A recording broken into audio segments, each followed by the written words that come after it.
सारे देवताओं पर शंख का जल चढ़ता है, पर शंकर भगवान पर कभी शंख का जल नहीं चढ़ता। शिव महापुराण की कथा कहती है शंखचूर्ण राक्षस का संहार भगवान शंकर ने किया था, इसलिए शंख का जल शिव जी पर नहीं चढ़ता। महाराज, शंख के जल का दोष भी होता है। आप लोगों से कई बार निवेदन करा, आज फिर करते हैं।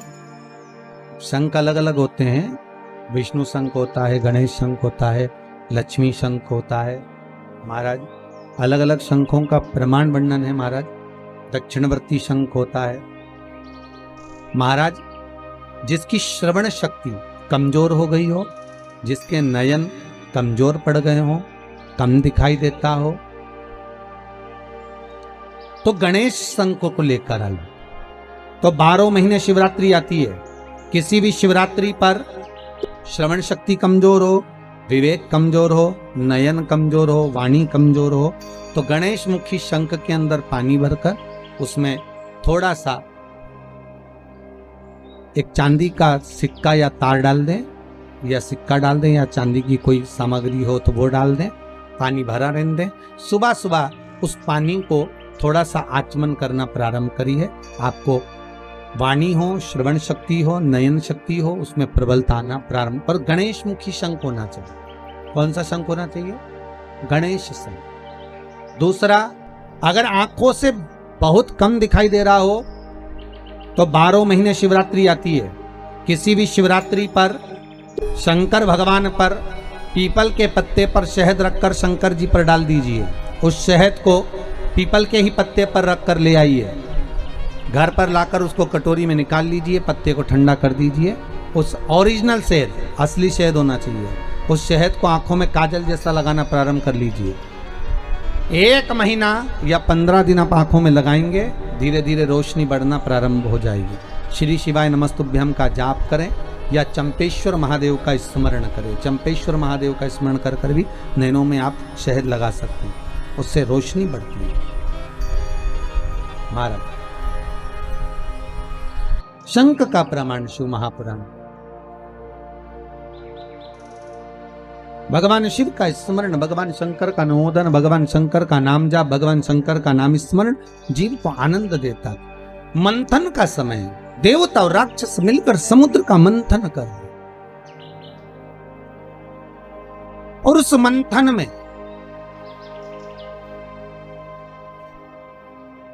सबसे पहले अगर प्राप्त हुई है तो गौ माता प्राप्त हुई।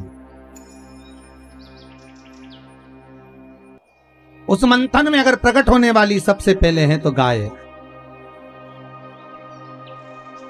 नंदा, सुभद्रा, सुरभि, सुशीला, बहुला, ये 5 गाय समुद्र मंथन के समय पर प्रकट हुई, और उसके बाद जो निकला वो हलाहल विष निकला है। उसके बाद जो प्राप्त हुआ वो विष,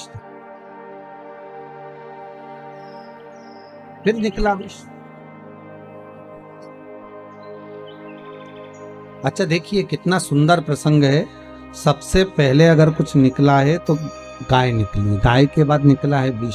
शिव महापुराण की कथा कहती है गाय को निकालने का कारण केवल इतना था कि जो विष पिएगा उसका कंठ जलेगा, तो कंठ में जलन अधिक होगी। अब कंठ में जब जलन होगी तो उस जलन को अगर कोई रोक सकता है तो गाय का दूध रोक सकता है। जब गाय माता के दूध से शंकर भगवान का अभिषेक होगा तो उससे जो जलन है, तपन है, वो समाप्त हो।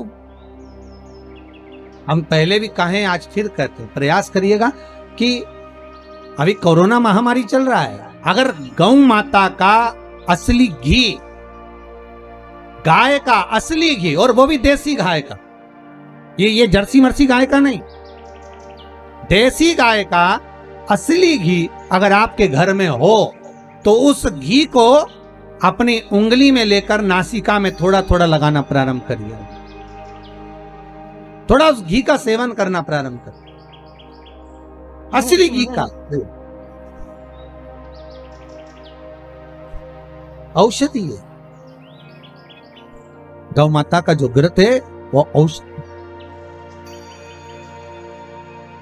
और फिर निवेदन करेंगे, अगर मौका मिले आपके यहाँ अगर देसी गाय हो तो कहीं अगर देसी गाय प्राप्त है तो गौ माता का जो मूत्र है गंगा के बराबर है, उस मूत्र को लाकर, गौ औषधि को लाकर, गौमूत्र को लाकर अपने घर का लेपन पोषण भी करिए तो कोई दिक्कत नहीं है। ये वायरस अगर मेरी माता के, गौ माता के संपूर्ण शरीर में अगर 33 कोटि देवता है तो मेरी माँ इस वायरस को निगलने की सामर्थ्यता रखती है। इतना तो मेरी माँ गौ माता जानती है, रखती है, तो उसका लेपन अवश्य। महाराज प्रयास करिए, सर्वप्रथम निकलने वाली अगर कोई है तो वो गौ माता, और गौ माता के बाद अगर कुछ प्राप्त हुआ है, समय आया, आगे वर्णन आया। भगवान एक बार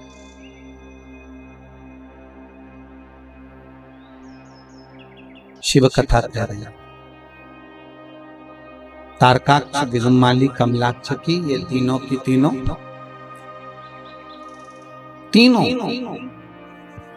भगवान ब्रह्मा से वर मांग रहे हैं, ना नीचे मरू, ना ऊपर मरू, ना अंदर मरू, ना बाहर मरू, ना अस्त्र से, ना शस्त्र से, न दिन में ना रात, तथास्तु कर दिया।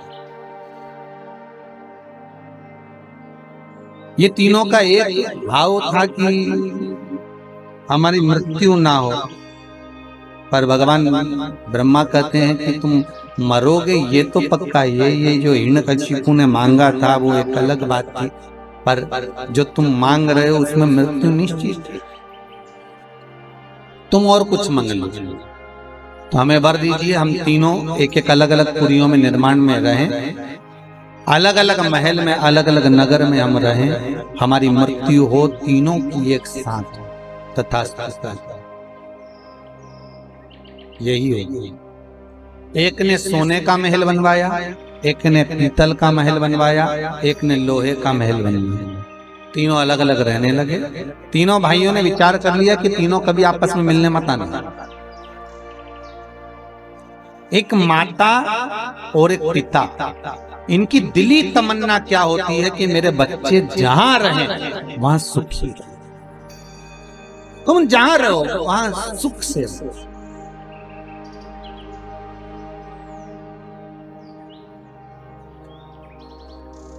तुम्हारी मर्जी पड़े जहां रहो, पर स्वस्थ और सुखी रहो। कोई माता पिता ये नहीं कहेंगे कि सारा घर का पूरा व्यक्ति घर के अंदर ही रहे। नहीं नहीं नहीं, आप तो जहां रहो वहां अच्छे से सुखी हो।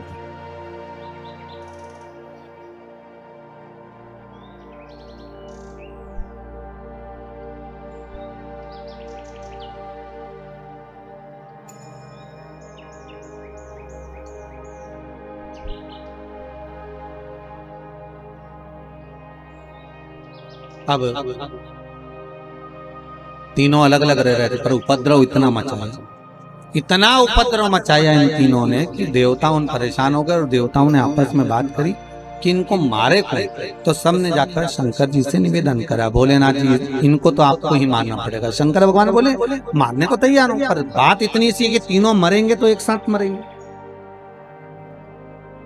और इन तीनों को एक साथ लाना के लिए 33 कोटि देवता सारे पशु बन जाए और मैं तुम्हारा पति बन दूं।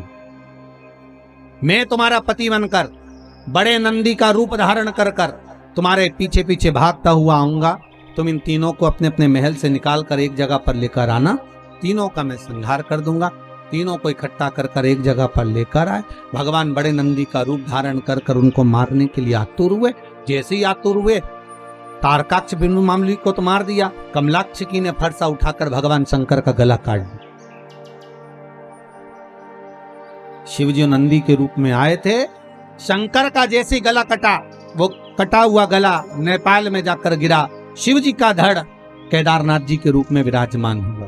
पर शिवजी ने देखा यदि ये आज नहीं मरे तो फिर नहीं मरेंगे, तो शंकर भगवान ने सोचा इनको मारना जरूरी है। शिवजी अपने असली स्वरूप में आ गए। त्रिशूल उठाकर तारकाक्ष विदुमाली को मारा। जैसे ही मारा, कमलाक्ष की मारने के लिए पीछे से दौड़ा। भगवान ने पीछे का कोना, उस त्रिशूल की नोक, पीछे का भाग कमलाक्ष की को दिया। तब जाकर ये तारकासुर के 3 पुत्र मरे। देवता आनंदित हुए। तब देवताओं को लगा कि अब सुख का भान होगा, अब आनंद की अनुभूति होगी। अब आनंद की अनुभूति होगी। अच्छा, देवताओं के साथ और आपके साथ और हमारे साथ एक जैसा ही होता है। अपन थोड़े दिन अच्छे से जीते हैं, इसके बाद लगता है अब सारा दुख, सारी तकलीफ, सारा कष्ट चले गया। होता है, अपन सोचते हैं कि अब अच्छा दिन आने वाला है, समय अच्छा आएगा, अच्छा हो जाएगा। यही सोचते सोचते सोचते सोचते होता है, एक जैसे संत है, एक नदी के किनारे पर बैठ गया, तट पर। किसी ने पूछा, बाबा जी क्यों बैठे हो? बाबा जी बोले, नदी का पानी खत्म होए तो मैं पार हो जाऊं। दूसरे ने कहा, बाबा जी ये नदी का पानी कभी खत्म नहीं होगा, तुम्हें पार होना है तो नाव में बैठो और चले जाओ। संत कहने लगे, इसलिए तो समझाने के लिए बैठा हूं कि दुनिया के लोग सोचते हैं बस ये समय निकल जाए, इसके बाद फिर अच्छा समय आएगा, ये समय निकल जाए इसके बाद अच्छा समय आएगा। मालूम पड़े पानी बहता रह गया, तुम बैठे की बैठे ही रह गए। इसलिए निवेदन है, भगवत भजन की नाव पकड़ो, राम नाम कृष्ण नाम शिव नाम जपते हुए इसको पार करते रहो। ये भव सागर की नदियां है, बहती रहेगी। पार होने का तरीका केवल शिव महापुराण, राम कथा, कृष्ण कथा ही है जिसके माध्यम से हम पार हो सकते, हम पार निकल सकते। बस साधन वही है, कोई दूसरा नहीं।